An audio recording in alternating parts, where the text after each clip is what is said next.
আলিপুরদুয়ার জেলার শেষ প্রান্ত ফালাকাটা ব্লকের ধনিরামপুর ২ নং অঞ্চলের সাদুরঘাট, যা খগেনহাট থেকে ধূপগুড়ি যাওয়ার খুবই স্বল্প সময়ের রাস্তা।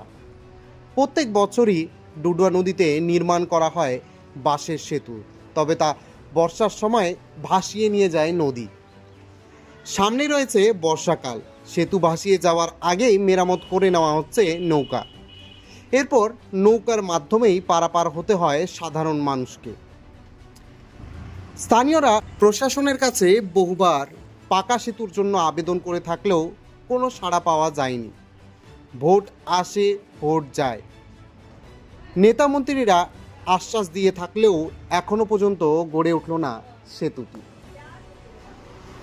কাকা, পিচটা কেন লাগানো হচ্ছে? এটা